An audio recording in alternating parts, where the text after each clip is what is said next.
শুরু করিতেছি বন্যা কবলিত এলাকা থেকে অতিরিক্ত তেলবাজ বালেস্টার কাশেম, যিনি বিশিষ্ট পোল্ট্রিবাজ এবং মাত্রা অতিরিক্ত তেলবাজ। এই শতানের বাচ্চা কাশেম, তুই এই ফানির মধ্যে কিতা করতাছস?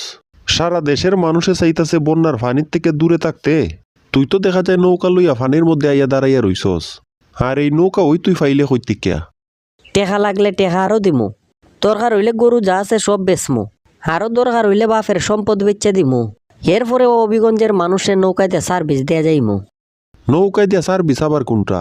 হবিগঞ্জ শহরে তো চলে টমটমার অটো রিক্সা, এখানে তো নৌকায় দিয়া সার্ভিস দেওয়ার কোনো জায়গা নাই। তুই কোন যুক্তিতে নৌকা লইয়া শহরের রাস্তার মাঝে আইসস? তুমি আমার বাপ হইতে পারো ঠিক, কিন্তু আমি কাশেমের মতো বুদ্ধি তোমার মাথার মাঝে নাই। এখন কি শহরের মাঝে তুমি একটা অটো রিক্সা আর টমটম দেখতাছ? তোমার কি চৌকে লাগে না যে চারিদিকে ফানি আর ফানি? আরে বেটা, টমটম অটো রিক্সা না থাকলে রাস্তায় যদি ফানি থাকে মানুষে আইটটা যাইব। তোর এই নৌকা দিয়ে মানুষে কিতা করতো? চারিদিকে ফানি দিকা কি তুই নৌকা লইয়া মানুষের সাথে মজা লইতাছস? দর্শকেরা, আমি কাশেমের নৌকা দিয়া ব্যবসার টেকনিকটা আমার বাপরে একটু বুঝাই এখন তো। এই আর কিপটা বাপরে লইয়া আমি বড় বিপদে আছি। প্রত্যেকটা বারই আমার নতুন নতুন ব্যবসার মাঝে ঝামেলা শুরু হইয়া যায়। ও আচ্ছা, কাহিনী তাইলে এইডিয়া? তুই বুঝি অভিগঞ্জ শহরের রাস্তার মধ্যে ফানি দেখিয়া নৌকা দিয়ে মানুষ ফারাফারের ব্যবস্থা শুরু হইয়া দিছস? তুই তো দেখা যায় সুযোগ বুঝে অসাধু ব্যবসায়ী। এটা তুমি ব্যবসায়ী হিসাবে আমারে যেই নামে ডাকো আমার কোনো অসুবিধা নাই। কাস্টমার হিসাবে আমারে তুমি যে কোনো নামে ডাকতে পারো। আমার নৌকায় উঠতে দাঁড়াইয়া গেলে 20 টাকা, আর নৌকায় উঠতে ফুটকি লাগাইয়া বইয়া গেলে 50 টাকা। হারামজাদা, আমিনু তোর বাপ লাগি? তুই আমারে কাস্টমার কইতাছস কিতা? তাড়াতাড়ি টেকা ছাড় আমারে ওই সামনে রাস্তাটা দিয়ে আয়। এই ফানির লেগে তো আমি নিজেও সামনে যাইতাম পারতাছি না।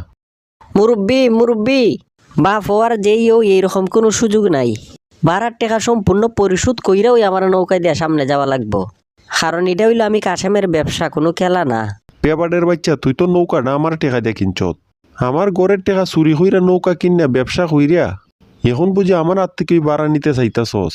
তোর মতো নিমক আরাম তো আমি আর দেখছি না। এটা হইলো আমার ব্যবসা। ব্যবসার বেলায় আমি আমার বাপরেও চিনি না। নৌকা কিনতে আমি ঘর থেকে তোমার টেকা আনতাম পারি ঠিক, কিন্তু যখন আমার ব্যবসায় লাভ হইয়া যাইব তখন তোমার সম্পূর্ণ টেকা আমি পরিশোধ করে দিয়া দিমু। হইব কোনদিন ফুলা আর ডাকবো বাপ, এরপরে বুঝি যাইব আমার মনের তাপ।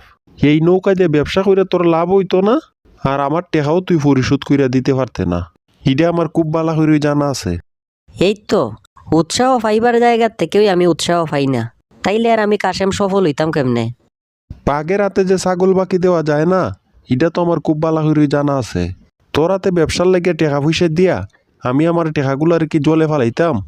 এর চাইতে তুই কাশেম বেকার তখন শতগুণে বালা। এই কারণেই আমি তোমারে আমার নৌকাতে তুলতেও রাজি না, আর সামনে লইয়া যাইমু তো অনেক দূরের বিষয়। আরে যা যা, আমি তোর নৌকায় দেয়া যাইতেও রাজি না।